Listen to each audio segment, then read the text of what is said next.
From the majestic ruins that dot the landscape of Europe, Africa, and Asia, to the foundational principles of law and governance that shape our modern world, the Roman Empire casts an enduring shadow.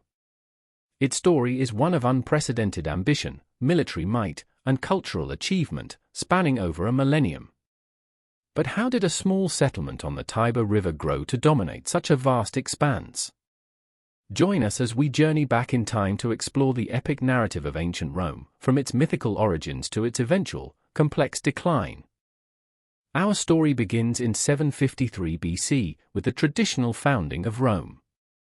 What started as a modest collection of villages on the hills overlooking the Tiber River in central Italy, under the rule of kings, soon began to show signs of its future greatness. While shrouded in legend, this early period laid the groundwork for Roman identity, fostering a fierce independence and a practical approach to expansion. These early inhabitants, a mix of Latin, Sabine, and Etruscan peoples, slowly consolidated their power in the Latium region. A pivotal moment arrived in 509 BC, when the Roman monarchy was overthrown. Fed up with tyrannical rule, the Romans established a new form of government, the Republic. This revolutionary system vested power in elected officials and legislative assemblies, governed by a complex set of laws and traditions designed to prevent any single individual from accumulating too much authority. It was a bold experiment in self-governance, laying the foundation for a state that would prioritize civic duty and public service, even as it constantly grappled with internal class struggles and political rivalries. Through strategic alliances, military innovation, and sheer determination, the Roman Republic gradually expanded its influence, first across the Italian peninsula, then across the Mediterranean. The series of conflicts known as the Punic Wars, waged against its formidable rival Carthage, were defining moments. Rome's victory secured its naval supremacy and control over crucial trade routes, transforming it into the undisputed master of the Mediterranean basin. This expansion, however, brought immense wealth and power, but also new social and economic tensions that would test the Republic's very foundations. The Republic's vast conquests fueled the rise of powerful, ambitious generals, none more significant than Gaius Julius Caesar. His military genius and political shrewdness made him immensely popular, but also a threat to the traditional order. His crossing of the Rubicon in 49 BC ignited a civil war, ultimately leading to his triumph and dictatorship. Yet, his unparalleled power alarmed many senators, who feared the return of monarchy. On the Ides of March in 44 BC, Caesar was assassinated, a dramatic act intended to save the Republic, but which plunged Rome into even deeper chaos and factionalism. From the ashes of Caesar's death and ensuing civil wars emerged his adopted son, Octavian. Through cunning strategy and military victories, most notably at the Battle of Actium, Octavian consolidated power, systematically defeating all his rivals. In 27 BC, the Senate bestowed upon him the title of Augustus, effectively marking the end of the Roman Republic and the dawn of the Roman Empire. Augustus masterfully disguised his absolute rule under the guise of restoring republican traditions, inaugurating an era of stability, order, and immense imperial prosperity that would last for centuries. Under Augustus and his successors, Rome entered its Golden Age, a period known as the Pax Romana, or Roman peace. For nearly 2 centuries, the empire experienced unprecedented peace, stability, and economic prosperity. Trade flourished across its vast network of roads and seas, monumental architecture adorned cities, and Roman law provided a framework for governance. Emperors like Trajan and Hadrian presided over an era of administrative efficiency and cultural development, constructing lasting infrastructure and expanding the empire to its greatest territorial extent, truly shaping the ancient world. The Roman Empire reached its territorial peak under Emperor Trajan in the early 2nd century AD. From the scorching deserts of North Africa to the misty highlands of Britain, and from the Atlantic coast to the Mesopotamian plains, Rome's dominion spanned 3 continents.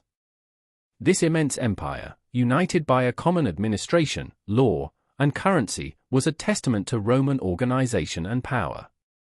However, such vastness brought with it inherent challenges, defending sprawling borders, maintaining internal cohesion, and extracting resources from diverse populations, stretching Rome's capabilities to their very limits.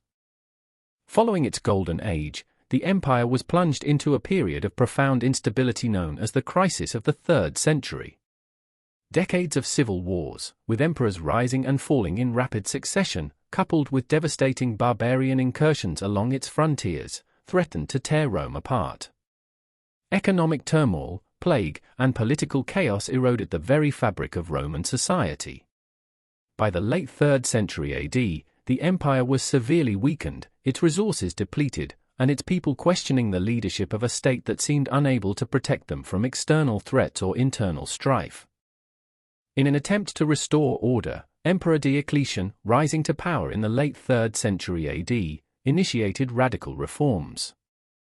Recognizing the sheer impossibility of one emperor effectively governing such an expansive and troubled realm, he famously divided the empire into eastern and western halves, each with its own senior and junior emperor, a system known as the Tetrarchy.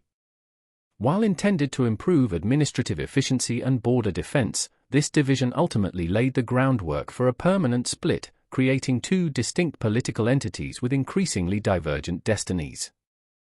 The early 4th century saw the rise of Constantine, the first Christian emperor, whose reign brought another transformative shift. After consolidating his rule, Constantine moved the capital of the empire from Rome to a new city, Byzantium, which he renamed Constantinople. This strategic move not only acknowledged the growing importance of the eastern provinces but also embraced a new cultural and religious identity for the empire. Constantinople quickly became a thriving metropolis, a new Rome that would serve as the heart of the Eastern Empire for over 1,000 years, far outliving its Western counterpart. Despite these efforts, the Western Roman Empire continued its slow, agonizing decline. Plagued by persistent barbarian incursions, economic woes, internal corruption, and a shrinking tax base, its power waned significantly. The Visigoths famously sacked Rome in 410 AD, a symbolic blow, though the city was no longer the political heart of the empire. The final act came in 476 AD, when the last Western Roman emperor, Romulus Augustulus, was deposed by the Germanic chieftain Odoacer. This event is traditionally marked as the end of the Western Roman Empire, concluding over 12 centuries of Roman dominance in the West. Yet, the story of Rome did not end with the West. The Eastern Roman Empire, known to historians as the Byzantine Empire, persevered for another 1,000 years. Centered in Constantinople, it maintained Roman law, administration, and cultural traditions, blending them with Greek language and Christian faith. It served as a bastion of civilization through the Middle Ages, preserving classical knowledge, art, and philosophy, before finally falling to the Ottoman Turks in 1453. The legacy of Rome, both East and West, profoundly shaped the course of Western civilization, leaving an indelible mark on law, language, architecture, and governance that resonates even today.